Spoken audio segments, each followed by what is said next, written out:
ಅವರು ನ್ಯಾಯಮೂರ್ತಿ ಸುವರ್ಣಕಾಂತ್ ಅವರು ಹೈಕೋರ್ಟ್ನಲ್ಲೇ ಮಾಡಬಾರ್ದಾಗಿತ್ತೇನೋ.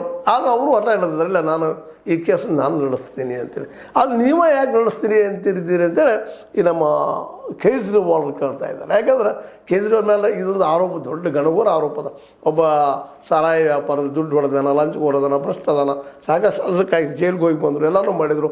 ಅದನ್ನು ಕೊನೆಗೆ ಏನೂ ಸಿಗದೇ ಇದ್ದಾಗ ಆ ಕೋರ್ಟ್ ಇದ್ದಿದ್ದು ಅದನ್ನು ಅವ್ರನ್ನ ಬರ್ಖಾಸ್ತು ಮಾಡಿ ಹೊರಗೆ ಬಿಟ್ಟது. ಈಗ ಅದನ್ನು ತೊಗೊಂಡೇ ಬಿ ಜೆ ಪಿಗರು ಹೈಕೋರ್ಟ್ಗೆ ಹೋಗಿದ್ದಾರೆ. ಹೈಕೋರ್ಟ್ನಲ್ಲಿ ಈಗ ಜಡ್ಜ್ ಮತ್ತು ಅವರ ಬಂದಿದ್ದಾರೆ, ಸುವರ್ಣಕಾಂತ್ ಅವರು ನ್ಯಾಯ ಸರಿಯಾಗಿ ಕೊಡೋದಿಲ್ಲ ಅನ್ನೋದು ಇವ್ರಿಗೆ ಭಯ. ಅದಕ್ಕಾಗಿ ಸತ್ಯಾಗ್ರಹವನ್ನು ಹೂಡ್ತಾ ಇದ್ದಾರೆ. ಸತ್ಯಾಗ್ರಹ ಬಳಸೋದು ಸರಿನಾ ಅನ್ನೋದು ದೊಡ್ಡ ಪ್ರಶ್ನೆ. ಯಾಕೆ ಗಾಂಧೀಜಿಯವ್ರನ್ನ ಇಲ್ಲಿವರೆಗೆ ಮೊದಲಿಗೆ ಆರಂಭದಲ್ಲಿ ಅಣ್ಣಾ ಹಜಾರೆ ಅವ್ರ ಜೊತೆ ಕೂಡ ಗಾಂಧೀಜಿಯವ್ರ ಹೆಸರು ತಗೊಂಡು ನಾಯಕರಾದಿದ್ದು ಅದು ಬೇರೆ ವಿಷಯ. ಇವತ್ತು ಮತ್ತೆ ಗಾಂಧೀಜಿಯವ್ರ ನೆನಪಾದ್ರೆ ನಮ್ಮ ಕೇಜ್ರಿವಾಲ್ಗಳು ಅವ್ರ ವಿರೋಧಿಗಳ ಟೀಕೆ.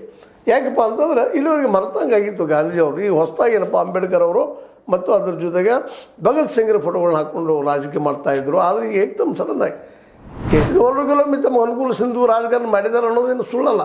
ಆದರೆ ಉಳಿದ ರಾಜಕಾರಣಿಗಳನ್ನ ಗಮನಿಸಿದಾಗ ಈ ದೇಶದ ಎಲ್ಲರಿಗಿಂದು ಒಂದಿಷ್ಟು ಉತ್ತಮ ಏನಪ್ಪ ಅನ್ನುವಂಥ ಮಾತು. ಯಾಕಂದ್ರೆ ಅದಕ್ಕೆ ಉದಾಹರಣೆ ಈಗ ಹೊಸದಾಗಿ ದಿಲ್ಲಿ ಆಗಿದೆ.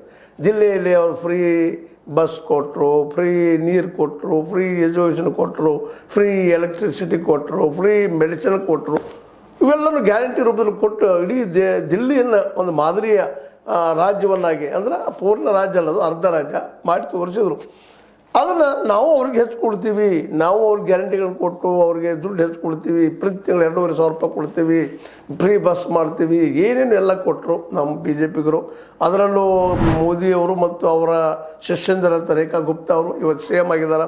ರೇಖಾ ಗುಪ್ತಾ ಅವರು ಇದ್ದಂಥವ್ರು ದಿಲ್ಲಿಯನ್ನು ಕಸಿದುಕೊಳ್ಳುವಲ್ಲಿ, ಅದರಲ್ಲೂ ಮುಖ್ಯ ಈಗೇನು ಈ ಸುವರ್ಣಕಾಂತ ನ್ಯಾಯಮೂರ್ತಿ ಅವರ ಕೇಸ್ ಬಂದವರು ಅವರ ಒಂದು ಪೀಠಕ್ಕೆ ಅದೇ ಕೇಸ್ ಅಂದರೆ ಭ್ರಷ್ಟದಾರಪ್ಪ ಸಾರಾಯಿ ಕೇಸ್ ಒಂದು, ಅದ್ರ ಜೊತೆ ಇವು ಗ್ಯಾರಂಟಿಗಳನ್ನ ಅವ್ರಿಗಿಂತಲೂ ಈ ನಮ್ಮ ಕೇಜ್ರಿವಾಲ್ಗೆ ಹೆಚ್ಚು ಕೊಡ್ತಾನೆ ಅಂತೇಳಿ ಅಧಿಕಾರ ಕಸ್ಕೊಂಡಿದ್ದು, ಬಡವರಿಗೆ ಅಲ್ಲೇ ಮನೆ ಕಟ್ಟಿ ಕೊಡ್ತಾನೆ ಅಂತ ಹೇಳಿದ್ದು, ಇವೆಲ್ಲನೂ ಮಾಡಿದ ತಕ್ಷಣ ಅಲ್ಲಿ ಜನ